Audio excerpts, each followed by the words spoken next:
the Elden Ring overview trailer, PS5, PS4, on the PlayStation YouTube channel. 6.5 minutes. I believe this is going to be the final trailer as the game releases this week at the time of recording. Watching with Lean out in the chat. Jeez.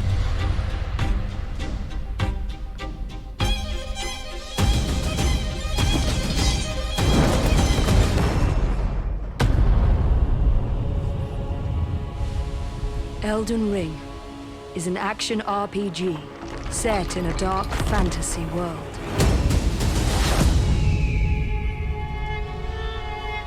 Enter the lands between, a place of boundless scale and untold mystery, where your journey to reveal the fabled Elden Ring unfolds. Thou shouldst take the crown. The lands between is ruled by great heroes, those who have inherited the blood of Queen Marika the Eternal. Someone must extinguish thy flame.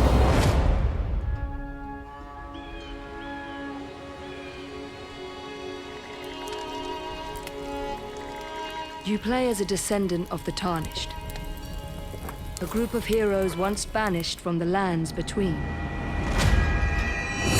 When the Elden Ring was shattered, the very source of the Erd Tree's blessing was disrupted, and eventually the exiled Tarnished... Alright, hang on. You play as what? A Tarnished? You play as a descendant of the Tarnished. A descendant of the Tarnished. A group of heroes once banished from the lands between. When the Elden Ring was shattered... And you're banished from where? A group of heroes once banished from the lands between. From the lands between. When the Elden Ring was shattered, the very source of the Erd Tree's blessing was disrupted, and eventually the exiled Tarnished found themselves being led once more by long-lost grace. Long-lost grace? Offer you an accord. That's this girl? She's long-lost grace? You'll set off on a journey to the lands between, rich with mystery and fraught with danger. The lands between. To face the former heroes of this world.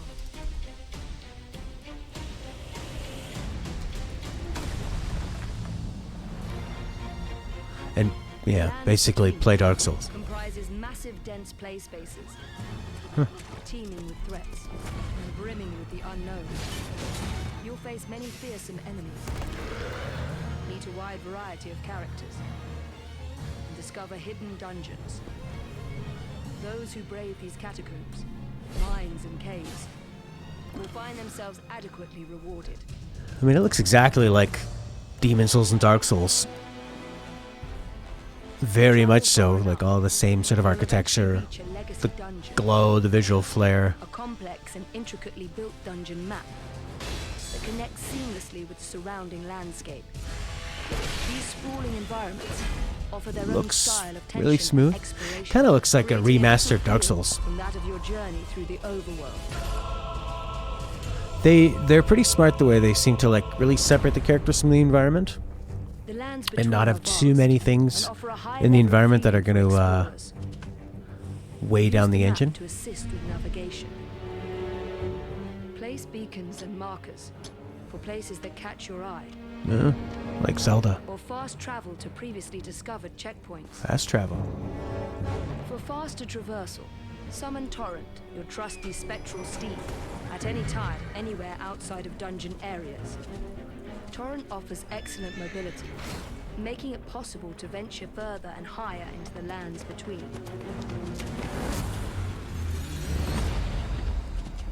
Throughout your journey, you'll meet with many characters, each with their own motives and goals. I am the Lord. Jeremy B! Is golden. Help them pursue these goals, to reveal their backstories and learn of your shared place in this world. Player freedom extends far beyond exploring the lands between. Your character can be fully customized, from appearance to armor and abilities. Become a warrior, specializing in close quarters combat. A caster, that excels at sorcery or incantations. Or of course, you could attempt to master a little of everything. An extensive lineup of equipment, weapons, magic and skills are waiting to be discovered, allowing you to develop your character in whatever way you wish.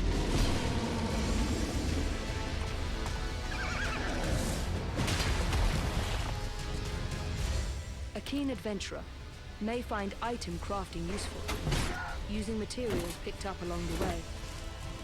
Many different items can be crafted on the fly, from arrows and firebombs to cured meats and other consumables that offer a range of benefits.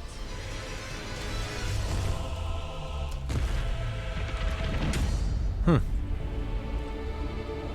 player may call upon spirits to fight alongside them. Spirits vary in type and behavior, so summoning them according to the situation is key. In particularly dangerous situations, you may choose not to engage the enemy, using stealth to outflank or escape.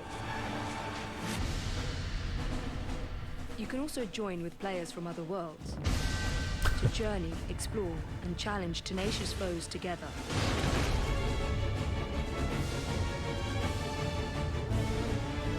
Alright, so you're going to be able to do some kind of multiplayer? You can also outflank or escape. In particularly dangerous situations, you may choose not to engage the enemy, using stealth to outflank or escape. You can also join with players from other worlds to journey, explore, and challenge tenacious foes together.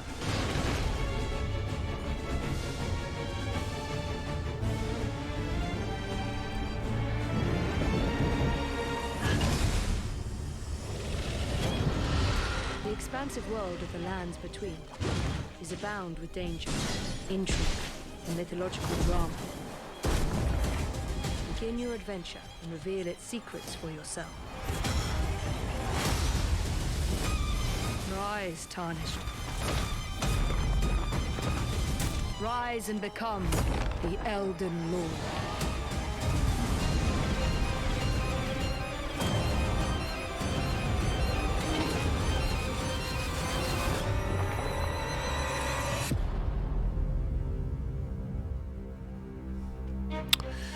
Okay, so that was 6 minutes? Holy shit. That flew by. Oh my god. Alright, so I'd say from this trailer, I think, okay, Prince mentioned crafting. I think that makes sense in like an open space like that because, like in a big open game because let me turn this volume down.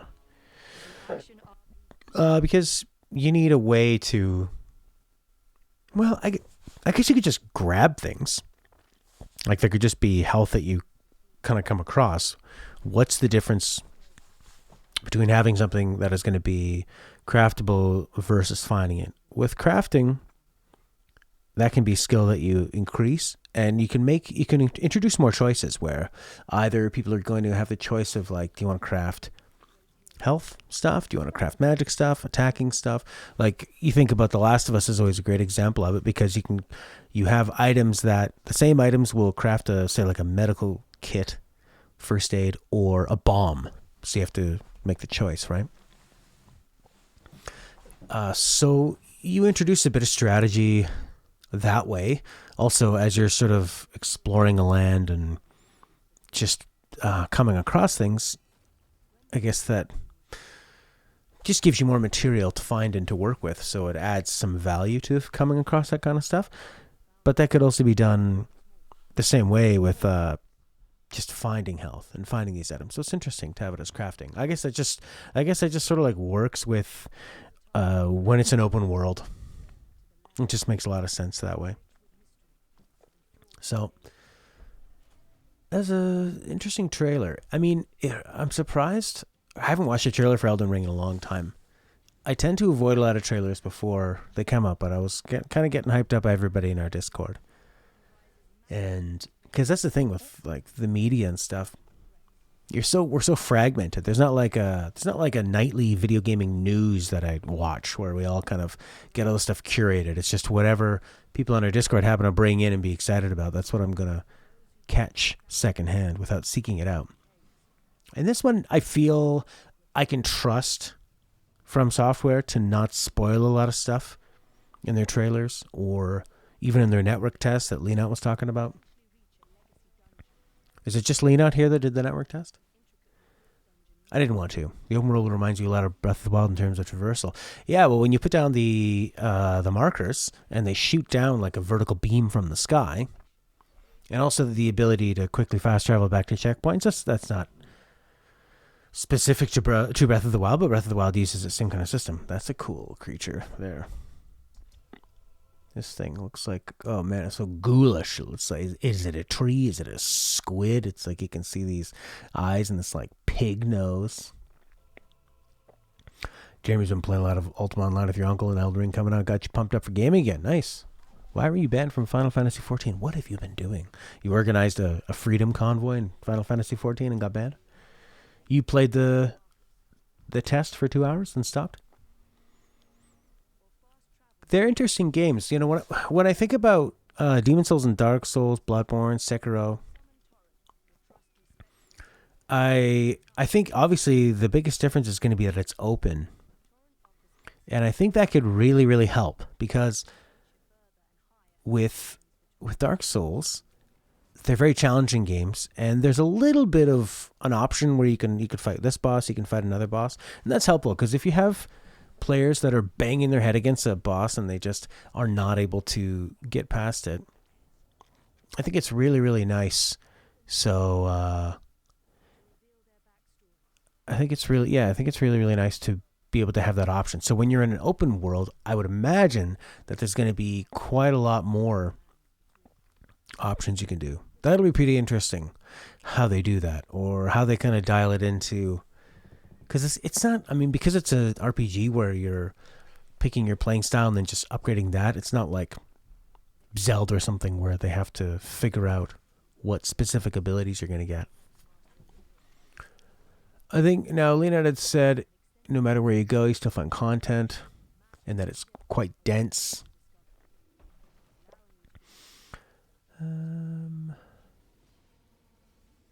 You play 10% of the entire map, maybe, at least 7 hours, multiple hidden dungeons, NPC, bosses, events. You refunded your Steam version, and when you do that, you get a permanent ban? What?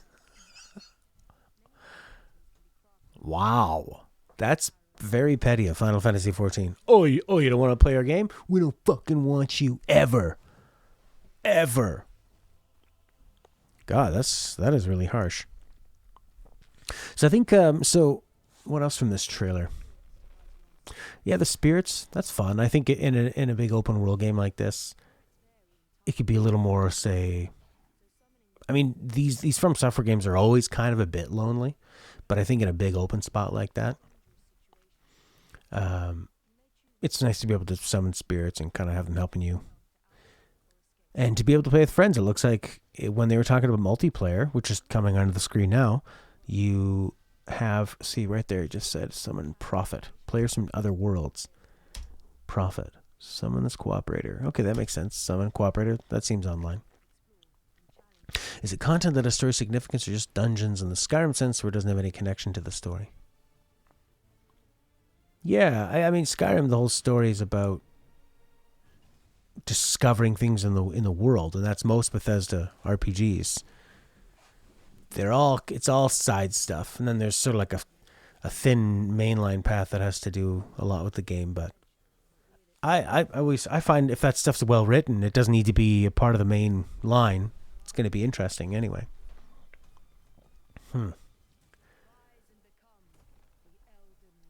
Yeah. So I think, do we think that it's smaller than we think? Horky. Could be a lot of old men showing up. Old, muscular, more vertical. Well, I mean, maybe like with mountains or something. I don't think it's going to quite be I don't think it's going to quite be as vertical as, say, like Sakura was, which I think was so great for being able to keep things in a tighter spot and keep it more dense. On Skyrim, there's a bunch of dungeons that have no story at all and just exist for combat. Yeah, that's true.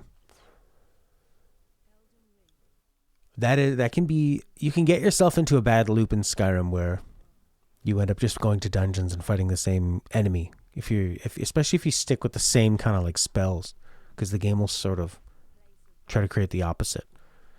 If you use a lot of this type of spell, they're going to always have an enemy at the end that uses this kind.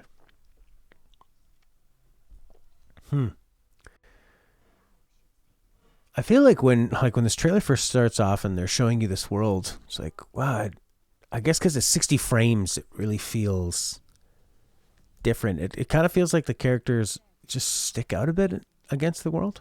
It kind of it really feels like you've got, and this is probably smart, you've got big characters that are detailed enough, not stupidly detailed in terms, like, I think From Software is very smart with how they use their resources. You get these big detailed characters, you've got a big skybox, and they feel very separate of that. And then you've got kind of the landscape that they're walking around. And I feel like they definitely feel like three different elements. At least in just watching this. And this could just be what the cutscenes look like, but they definitely have that separation. See, even here, it's like character, this ground with these sort of soft rocks, and then big background. You're hoping the character creator has a lot of muscularity and body hair options. Yeah. Well, now that their fan base has grown with them, they better have an option. I mean, if you've started playing Demon's Souls, we are like 13 years later. The no hairline. The line has retreated all the way back. So it seems like very, very dark fantasy Demon's Souls-ish in terms of like this armor and the castles. And then you've got some of these guys, like this guy with sort of the like weird tentacle, or it's like horns or antlers, but they look like tentacles. It's yeah. So I think what I'm going to be interested in is the combat system. I really, really appreciated how Bloodborne sped things up, and I think they could they also simplified it in Bloodborne. It was more about dodging and attacking, and you could keep the attacking very simple. Like you could just press R1. You could press the light attack and do that combo and dodge in Bloodborne, you'd be fine. If you want to introduce the gun to parry, if you want to introduce the way the weapons can switch to do cool combos, you can, but it all feels pretty intuitive. And then Dark Souls, of course, you've got blocking, dodging, the different weight limits, whether you want to be doing a quick roll or a slow roll or a fat roll, which I think is good because some players, it's like, compared to Sekiro, you have to be good at countering or you're not going to beat that game. You need to be good at multiple versions are all about countering. Multiple versions of parries. Whereas in Dark Souls, if you're not really good at dodging or parrying, you can load up, you can block, and you can sort of play in a different style. I think it's more forgiving. It looks like this is going to be very similar to that, Demon's Souls, Dark Souls, where you've got a few different combat types, big shields, you see lots of blocking, magic users. Now, Horky and Prince talking about the magic combat. The magic is just as powerful as melee now, and you're hoping the spells are made for fun over balance. Yeah, that's interesting, because it's also a multiplayer game. So, how does that work? That means they have to worry a little bit about things trying to be balanced, where you do want it to be fun, but also, like, fun at the sake of it being balanced. But also, From Software games are all about creating something that is as challenging as possible while still allowing, it's like, how hard can we make this that we still have enough people able to beat it and it not feel cheap, or so that it doesn't feel unfair. So, and I hear arguments every once in a while, but I mean, it's the internet, so you hear every argument, no matter how out to lunch it sounds. But hearing people say like, "Oh, Dark Souls isn't hard," it's not hard. It just takes patience. Go, no, it definitely does take patience. But I feel like I've lost my patience more in From Software games and still been able to beat something just from pure. I mean, you have to learn. You have to be patient enough to learn, and then it requires not patience, a skill. It requires you to learn a skill in terms of dodging these attacks, and then it requires you to be calm under pressure. It's the big one, because it's all about that big wind up. Don't dodge, don't dodge, don't dodge. Dodge at the last minute. So I feel like the combat is going to be much more in line with Dark Souls and Demon Souls, which I don't like as much. I really, really love the combat in Sekiro. I like how fast-paced it was. I love the parries. I love how it was all about being aggressive and trying to build up that meter and get that big climactic strike. I guess you can't really build off that because they took that style as far as it could go.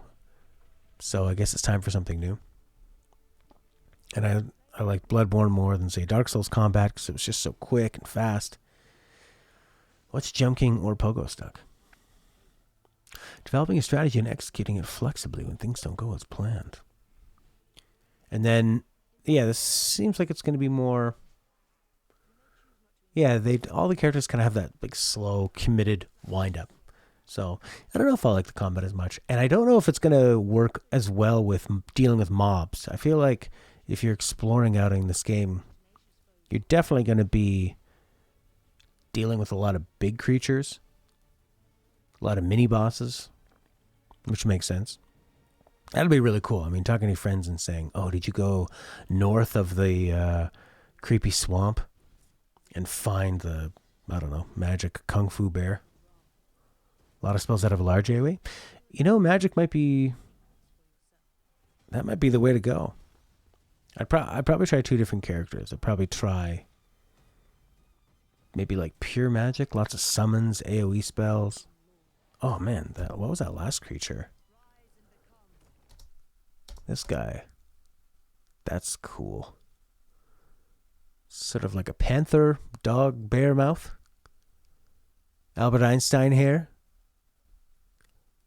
And dark fantasy armor.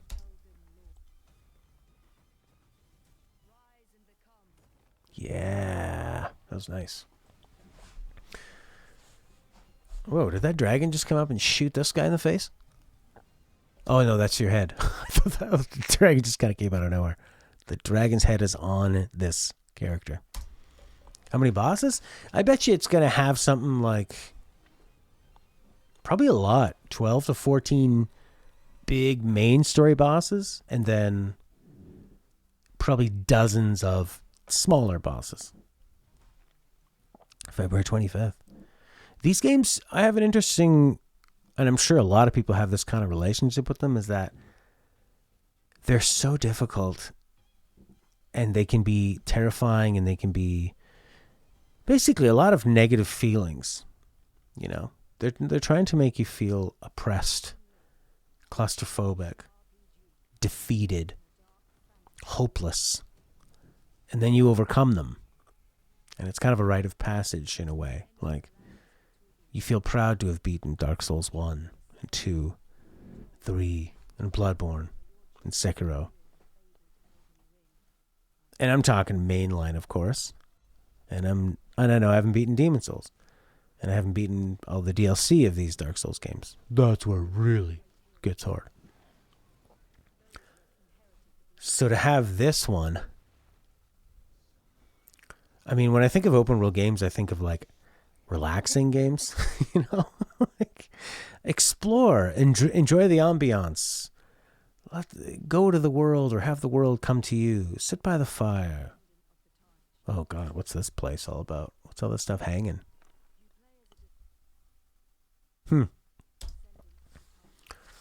This might be one of the final areas, looks like to me. The Between Lands.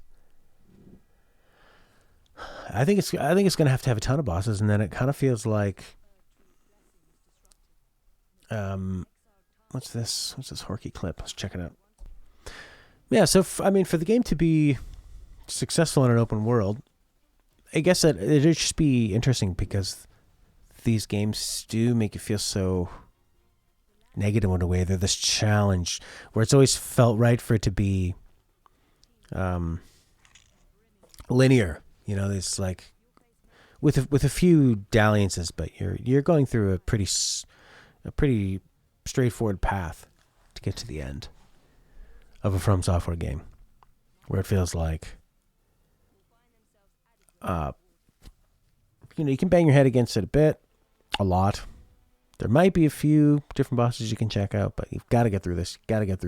And that also can make it seem like, I don't know, more approachable in a way. Where if you're coming up against a boss, you go, well, I have no choice but to go through them.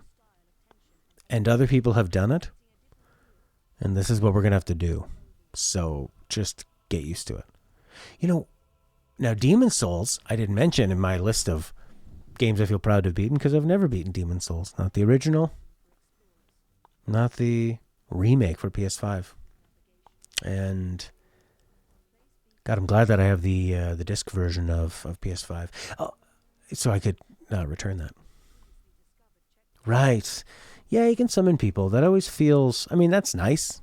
It's nice to play the game with somebody, but I've kind of always felt like leave the summoning for maybe your second playthrough. It's nice to have done it once alone. But that's just how I feel about it. But see, now with Demon Souls, there are a lot of options. You have quite a lot of options of where you can go, which can be nice because if you're really frustrated with one area, you can just go check out another one. And that's what's going to be happening here, I would assume, because it's open. But does that also make it so that you're not forced to just keep pushing yourself against it, where you might have a better chance of actually completing it if you only had the one option of the boss you had to fight? You just need to come after it one after another so you can really get better? I don't know. In an open world, you need to have things to explore. There need to be, it helps if there's a lot of secrets to discover. In an open world, I want to, like I'm always talking about, I know Horky's a big exploration fan. And it's about seeing something, being intrigued by it, what Skyrim does so well, what Breath of the Wild does. You can just wander, and the fun will come to you, and it's discovered. It's not necessarily like, say, something like The Witcher, where everything is so... You're going to walk, a quest indicator is automatically going to pop up over a character before you've even spoken to them, and it's going to be very regimented. Like, you're going to talk to this character, you're going to do this thing. Or like a Ubisoft open world game. Whereas I feel like Skyrim and Breath of the Wild and Elder Scrolls games. God, when I said Elder Scrolls, I thought, am I saying the right one? Elden Ring is going to throw me off. I think those ones do a good job of making things that you discover feel organic and feel like it was sort of a found fun, which is a part of the fun.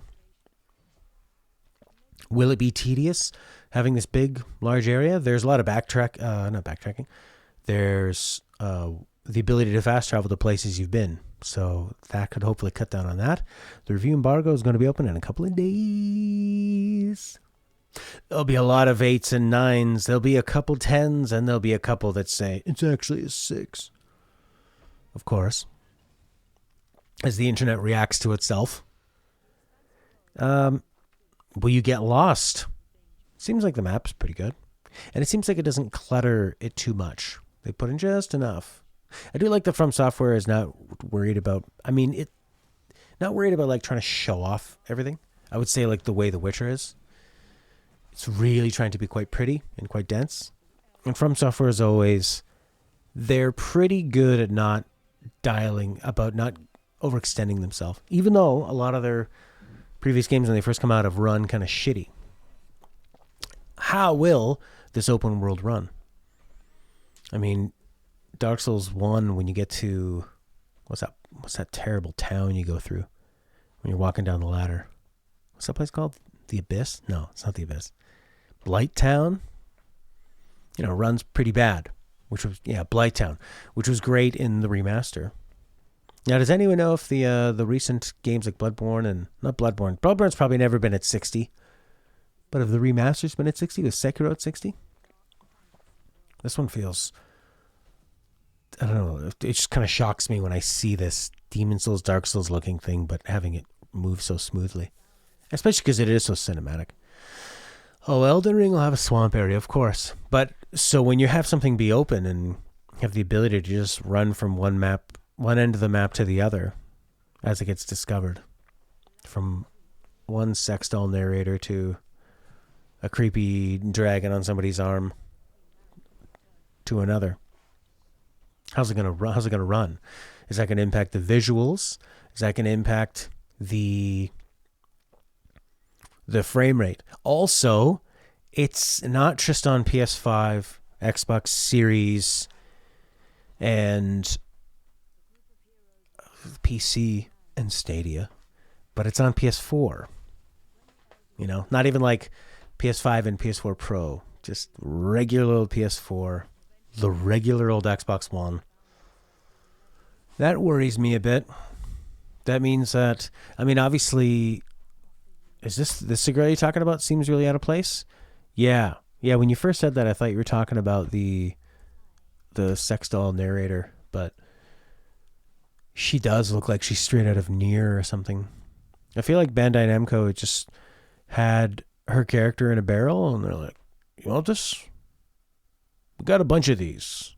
You can make her hair look a little more messed up and realistic if you like, but yeah, you can have it. Sure. Or maybe they go, we focus test it. These characters do well with our fans, so let's try to sneak her in there. You can make her a bounty hunter. That's a popular occupation among our fans. Yeah, so is it just going to be as simple as the biggest versions are going to run at, say, 4K and 60, and on the PS4 it's going to be 30 and fucking 720 or something, or 900 or 1080, and then that's that? It's that simple? Or is it going to be, because, well, we also have to make sure that this runs on the PS4, we can't have the open world be as open? Because if you're having, like, if everything is on a streaming hard drive, a streaming solid state hard drive, you can have bigger areas. You can do things that just were not possible. So I don't like that. You're also going to be doing it on the PS4. It just seems like it's going to hold it back. And okay, maybe the PS4 just loads more as you're running along. Fast travel takes way longer, but you're still stopping yourself from things that you could do if it was only on the highest consoles. So you don't have to think about making it backwards compatible. No, not backwards, forwards compatible.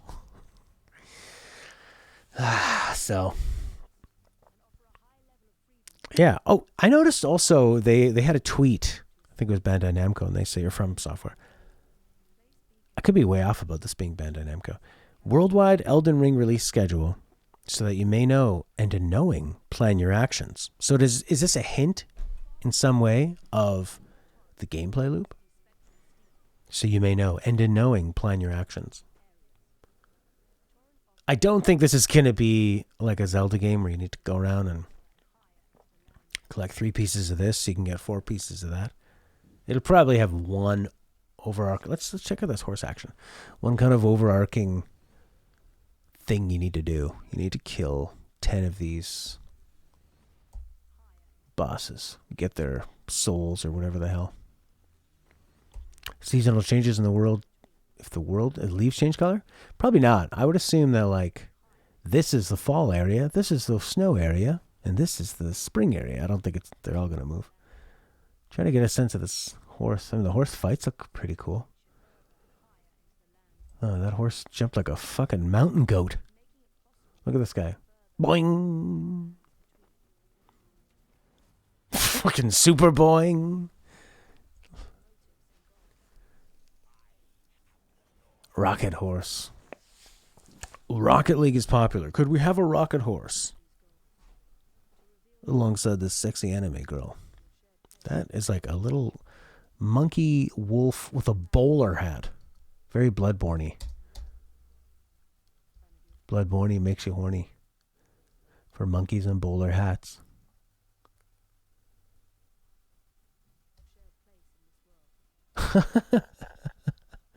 This feels very like Demon Souls, Dark Souls. That patches. Just this like static, funny head on her body.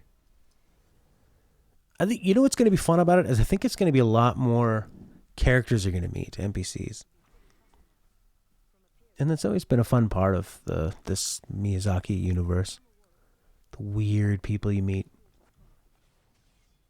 And it's also funny is that how, like, Sekiro is so like normal compared to all the other games in the franchise. They were weird for an action game,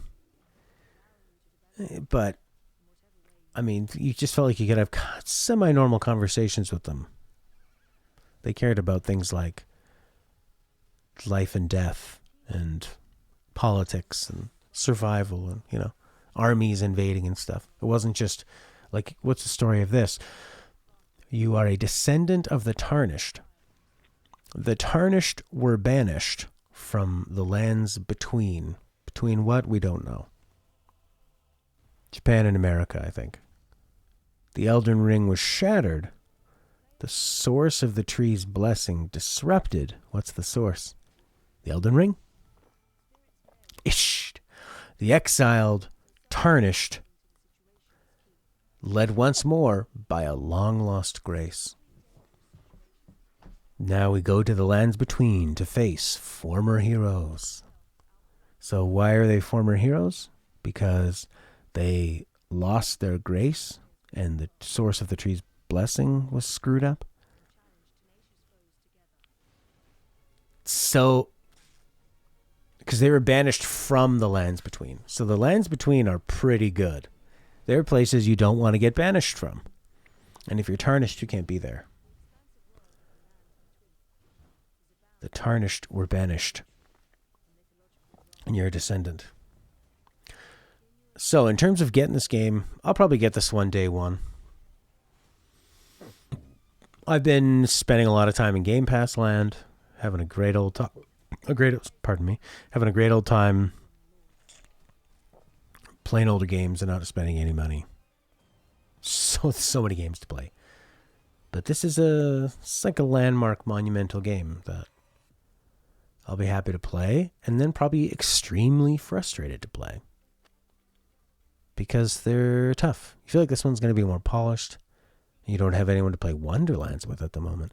Yeah, I feel like with Tiny Tina Wonderlands, it's like the moment you have somebody that's into playing it, you got to hop on that because down the road there might be nobody that you know to play it with.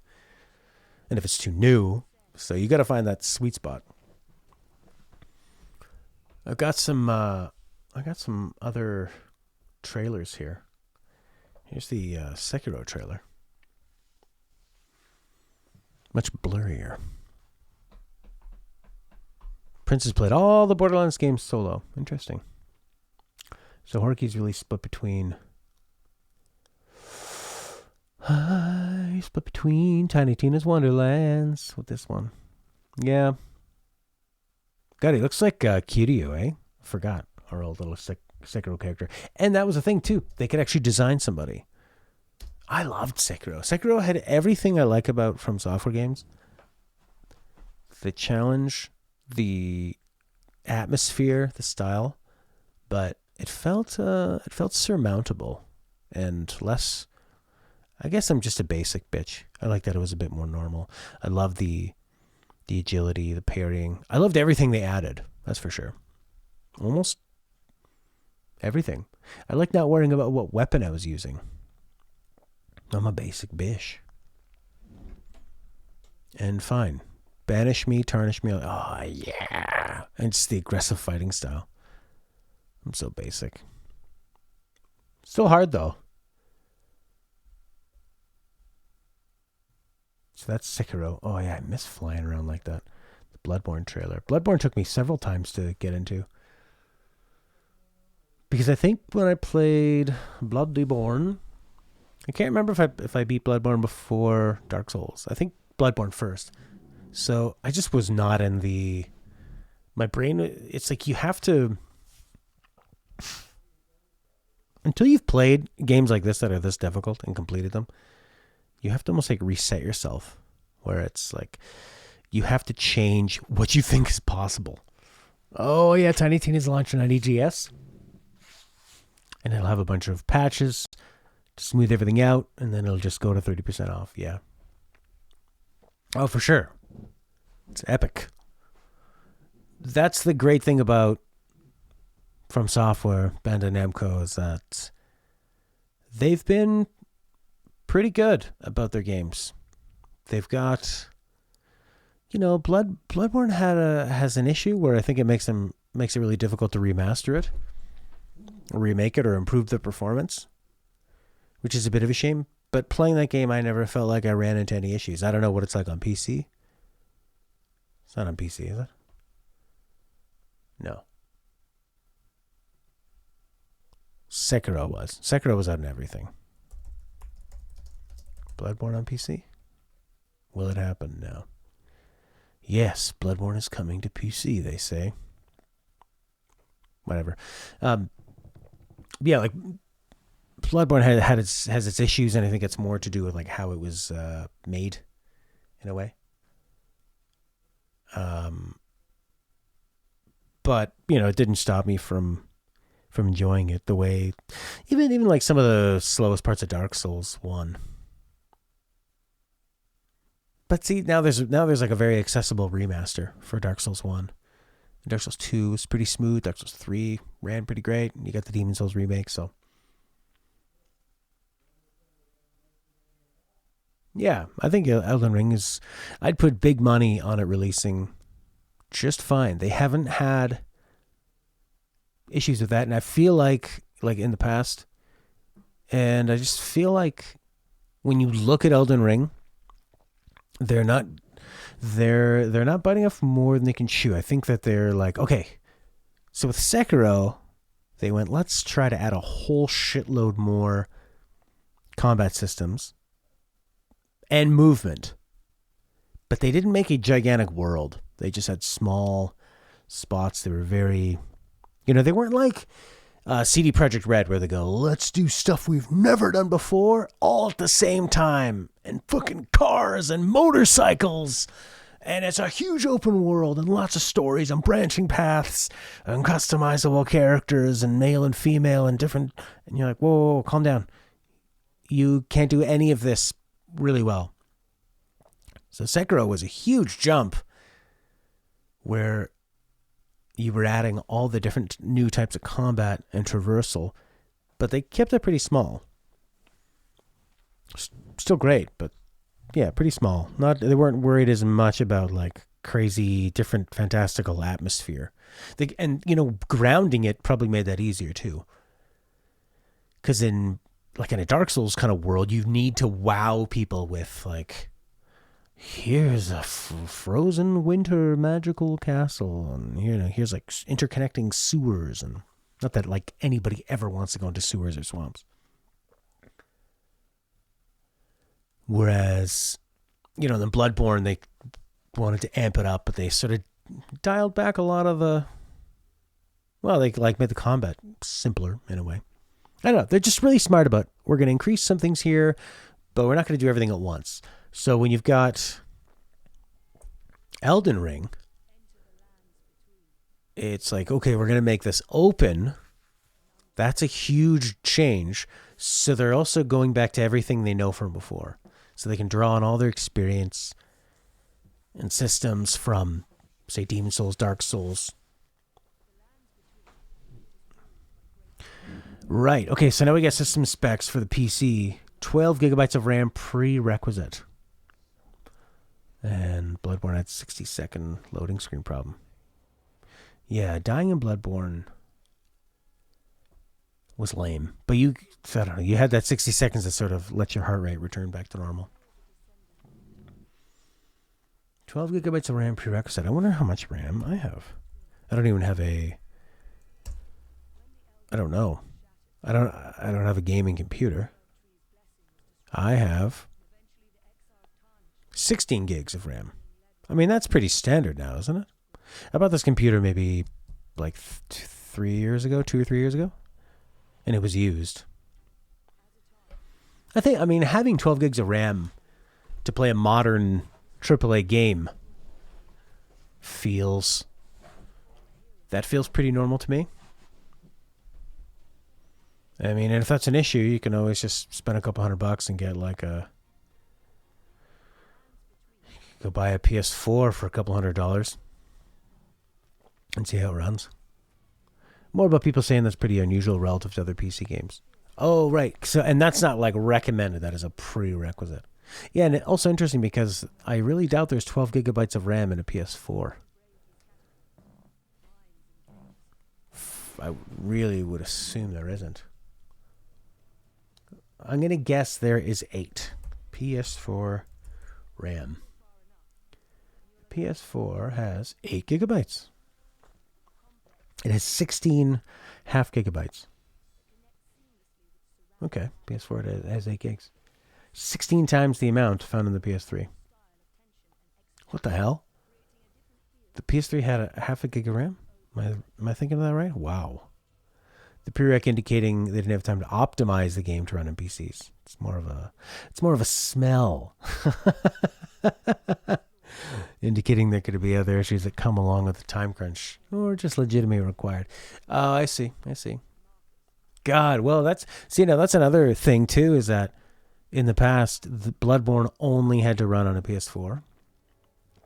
Probably why it's been so hard for them to remaster it. Demon's Souls was only on the PlayStation. The Dark Souls trilogy was branching out and eventually on PC. Branching out probably just on the first 2 main consoles. And then Sekiro was all over the place. But they did a pretty good job on that. I played Sekiro on a PS4 Pro. And it ran beautiful. I think my friend played it on NVIDIA GeForce. And I think it ran really, really well. So, yeah. Yeah, that makes sense. I guess they'll just sort of optimize it as they go along. But that's a big chunk of the audience now. It's going to be PC. Let's see.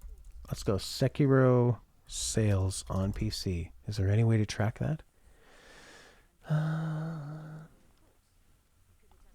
Looks like PC Gamer had an article in April of 2019 saying Sekiro has already sold more than 2 million copies. Okay, Sekiro sales on console.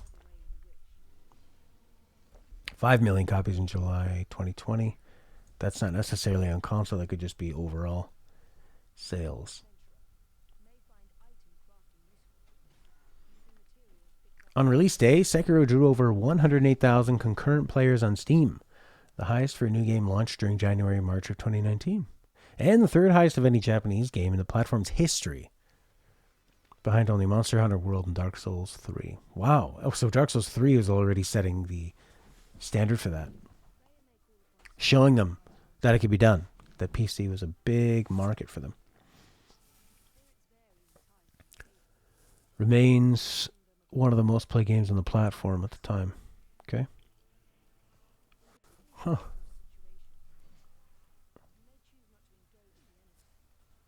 Let's check out some Armored Core from Software's other franchise. Whoa. Yeah, I remember this game being pretty deep and having an interesting atmosphere at the time. Fun customization and like decent action. Decent 3D action. I'm like, okay, now we're getting a bit more like anime, a bit more Gundam-y. I remember like some interesting missions you would do, like approach some kind of space station and felt like you needed to be sort of stealthy at times. Trying to remember something from 21 years ago or more. Armored Core 2. Ooh, there we go on the PS2. That's a nice little jump up. PS2 is such a fun time because you were one more platform beyond the introduction of a lot of 3D stuff, so it felt like things were really perfected. And the PS3 had to kind of do another jump, and the PS4 could perfect that. And then the PS5, bigger jump with the solid-state drives. So the PS5 Ultra X, when Microsoft buys PlayStation and just makes it the X station, it's kind of a dreary looking game, eh? These big Japanese font numbers.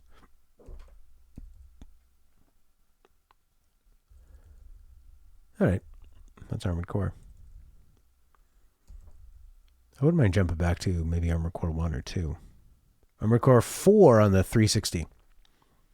Oh God, what is this? This is really strange. This kind of makes it look like you're in a simulation or something. Or I guess the Armored Cores are huge, so the way they scale them with the buildings looks funny. What's this on a PSP? Mobile. Whoa, the franchise is popular enough that it has a mobile game?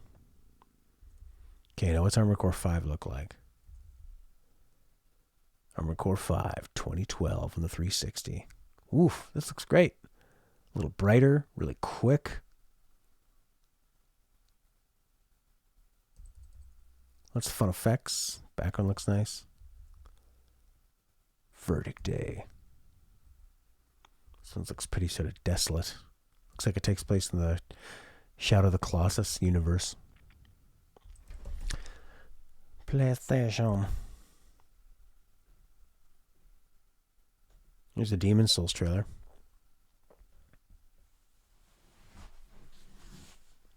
It was a bit fuzzy. It was a bit blurry.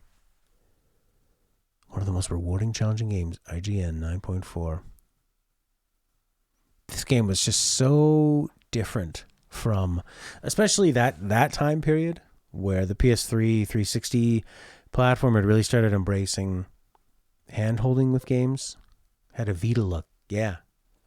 Game trailers. Best RPG of the year.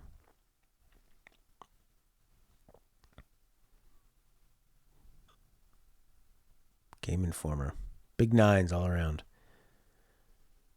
I mean, the crazy... Yeah, like, things had gotten so much more hand-holdy at the time. Like, I think the PS2 still had some of those old-school hardcore gamer tendencies about it. What's the most radically different from every game in the market you played in recent times? Ooh, that's an interesting question. Yeah, I think Death Stranding is a pretty good answer where it's definitely AAA, but I was not expecting the main loop of the game to be literally a walking simulator and to really enjoy the way that it was a walking simulator and planning out the packages and making that world come to life. I really enjoyed Death Stranding in terms of just pure gameplay.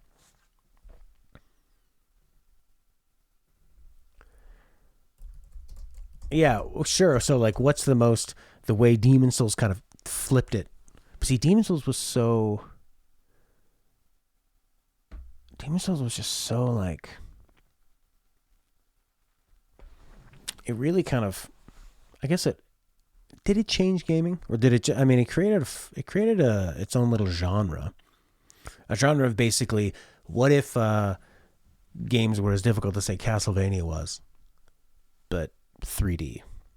Castlevania on the original NES, where it's a little obtuse sometimes about what you have to do. I mean, when you first die in Demon Souls and you become hollow and you realize you're just, like, later on when you've played a lot of Dark Souls games, you realize, like, yeah, it's okay. You're just probably going to spend the rest of the game hollow with half a life bar. And the few times that you have the full life bar, that's going to be the exception. But if you've just played normal games up to that point, most games, any games, then when you play Demon Souls, it was really weird to wrap your head around that. Like, what? I'm a fucking ghost? How do I get back? You need to beat a boss in these levels that don't have checkpoints. They have shortcuts. Yeah. Sure, Shadow of the Colossus was way out there, like Katamari Damacy. 2 PS2 games. The Forgotten City had its own thing going on. I've been playing Yakuza. That's just feels like Yakuza. Played some Serious Sam. It just feels like Serious Sam games. Silent Hill's old, so that doesn't count. Halo Infinite has become more like every modern game, so that's nothing new. Frostpunk. But Frostpunk is pretty similar to a lot of... It's in that strategy world. So no, I wouldn't say so. 12 minutes.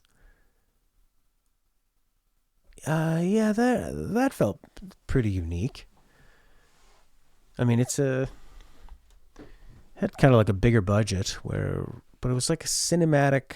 It was interesting because it was sort of like cinematic with the voice acting and the presentation. And Willem Dafoe's in it, one of the most well-known and highly regarded actors of this generation. But then played like an indie game or an indie game homage to an adventure game. What else we've been playing? The Matrix Experience. Dead Rising, that's old. Grand Theft Auto Trilogy, that's old. Bully, that's old. Metroid Dread. Feels like a Metroid game, but influenced by games that were influenced by Metroid. What does orthogonal mean? Like, not in the same direction?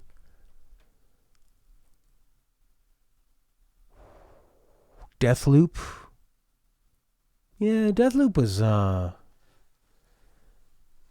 had an interesting twist to it, but it really, it felt, actually playing it, other than the way the environments reacted, felt exactly like playing the first Dishonored, which came out way back in the PS3. I'd say Dishonored on the PS3 felt like a nice change. BioShock as well was huge. And then they already made Mooncrash that had the loop aspect. Yeah, Mooncrash was sort of them testing this out. Deathloop, and then we were playing Zelda. I wonder if I'll be able to get back into that. Finish off Ocarina of Time. Spyro the Dragon. Skyward Sword. Mario Golf. Okay, why don't we just look at some of the best games that have come out? Maybe that's a better way to look at it. Best games of 2019. Control.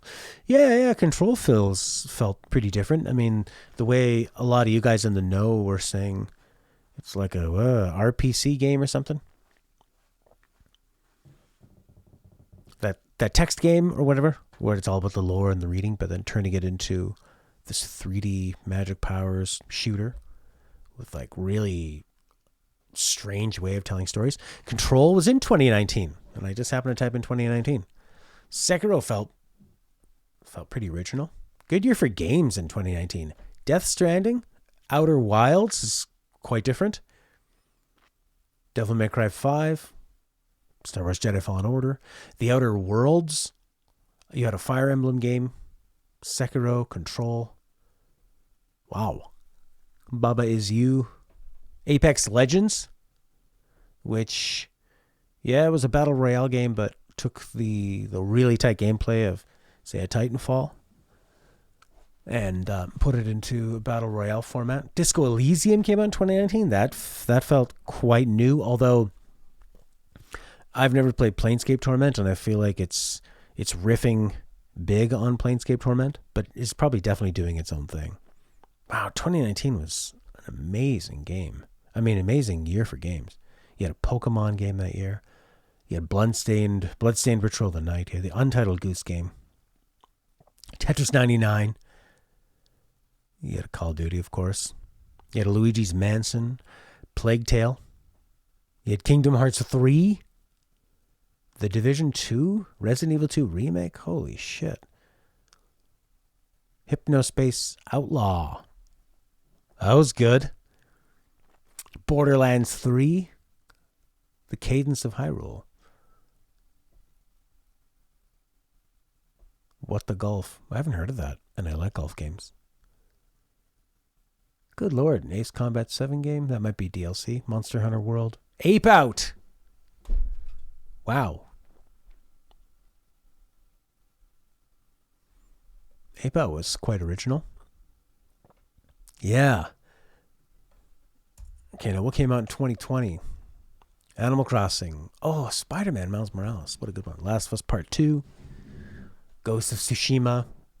I mean, Ghost of Tsushima, very, very solid game, but not doing anything new.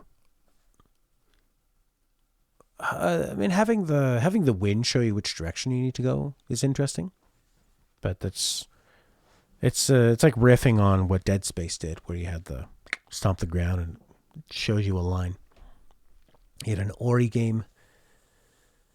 You had a lot of big games. Microsoft Flight Simulator, Call of Duty Warzone, Doom Eternal. Oh, Half-Life Alyx was 2020. Wow. Fall Guys.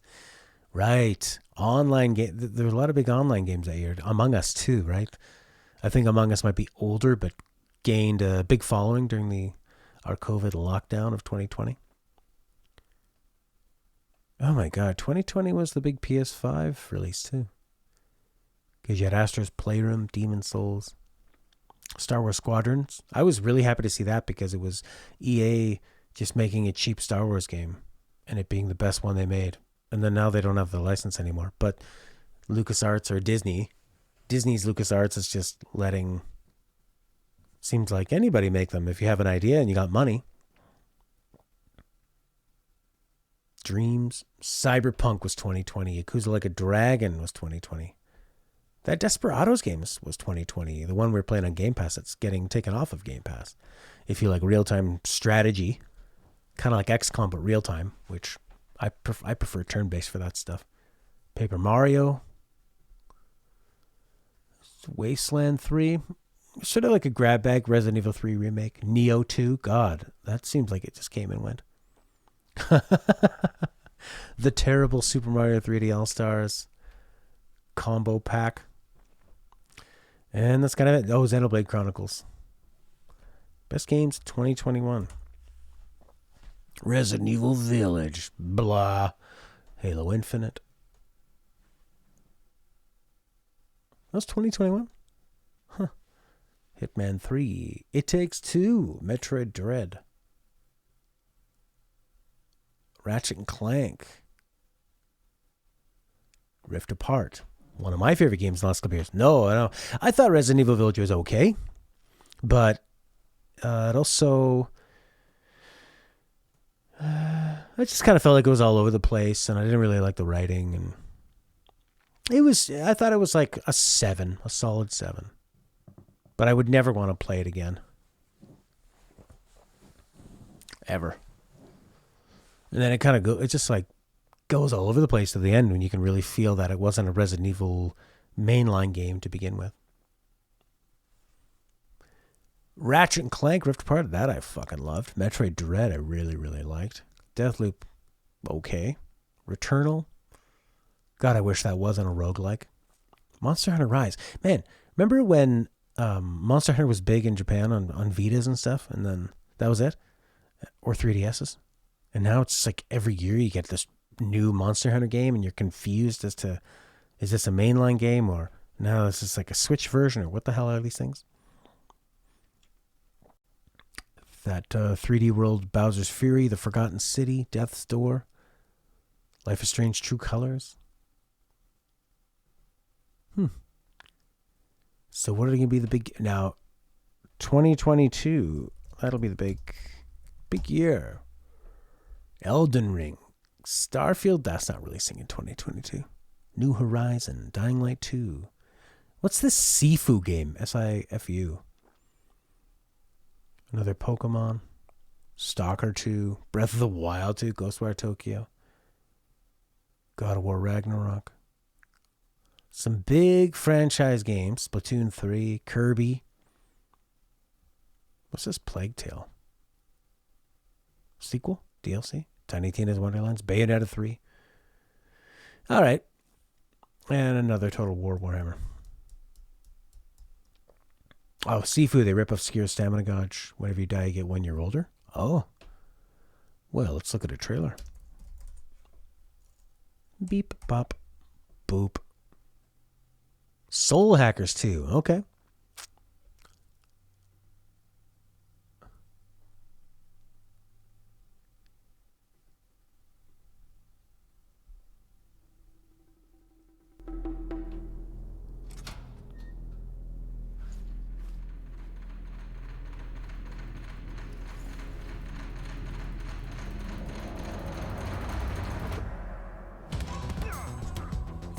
Oh, cool.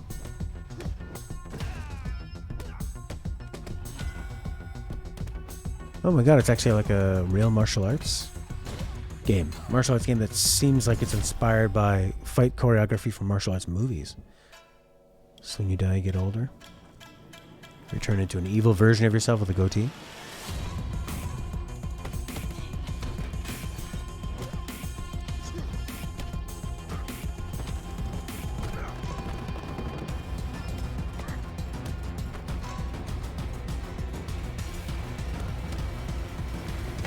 The characters have a sort of not cel-shaded comic booky line drawing sort of look to them. A slow clap.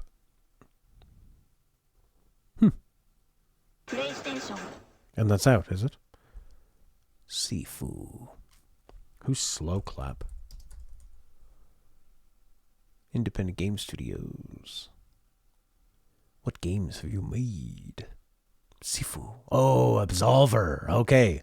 So they like their intense melee combat and kind of creepy, serious aesthetics. Okay. Absolver was pretty interesting. It looks like Absolver was sort of them figuring out...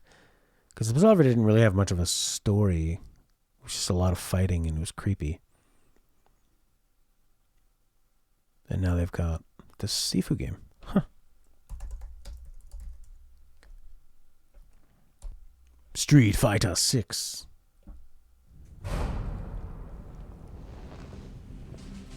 Oh, he's an oiled up man.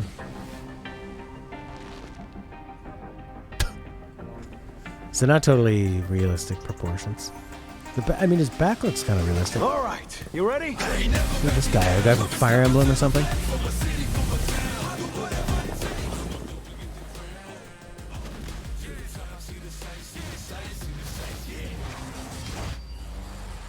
Street Fighter 6. You know, I played a lot of Street Fighter growing up. I loved Street Fighter 2. I loved Street Fighter Alpha. I loved all the Versus games. Street Fighter 4, I started getting into it and playing it online, and I kind of have bad memories of that in terms of like,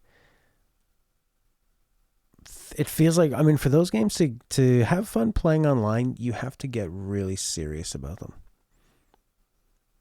Whereas I used to love Street Fighter 2 because it was something you could play with your friend, my cousin at the time. And it wasn't like, you gotta know, you gotta have.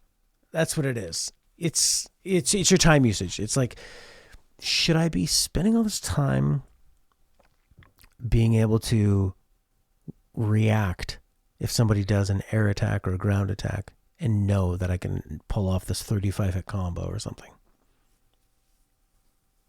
Or should I go learn a real skill and use video games to unwind with and be challenged by, but not like develop a skill? You know, it's kind of similar to, would you learn a language to play a game? And that language is only in that game. Or should you go learn Spanish? Speak to people who only speak Spanish. Whereas, yeah. So I'm with you there, Horky. That's a really good way of putting it. It's your time usage. Anyways, that's going to be it for now. That was fun. I'm pretty excited for Elden Ring. I thought that was a good trailer. The only thing holding me back is that these games are hard. They're fucking hard. So I like them. They're satisfying, but they're not like... It's not like a new Mario is coming out, you know, Breath of the Wild, where I never even think about it being so hard I won't be able to complete it. It's more like, if I know a new Zelda's coming out, I think I'm just going to be in so much bliss all the time. And it's going to be beautiful. A new Breath of the Wild, not a new like traditional Zelda, or like a new Mario, you know. Just going to think, yeah, it's going to be fun and bright and cozy and beautiful. Whereas this is going to be like for Horky, it's about how hard is each area, how long will you spend in each one. Yes. Yeah, if you're still moving along. Also looks really pretty. Driving factor for you to keep playing. I mean, I like things that are... They don't have to be traditionally pretty in terms of game pretty, like Crisis. It doesn't need to have a lot of effects. It just needs to have intriguing atmosphere. And I think that's what From Software has always been about. So, and actually having it be open... I guess that's... Like, having it be open is going to be helpful. I guess that's going to be the most interesting thing is like, all right, you made an open world game. Why and how? Why'd you feel like it needed to be open? Just for you to do something different? And how are you going to make this interesting? How are you going to make it feel like this needed to be open and it's not, and I'm not going to be playing this wishing it was more linear. Sakura was kind of open, but small. So, all right. Well, I'll be playing it day one. So that's this Friday. Not Sekiro. Elden Ring.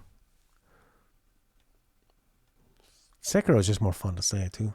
Sekiro Kurinyaru.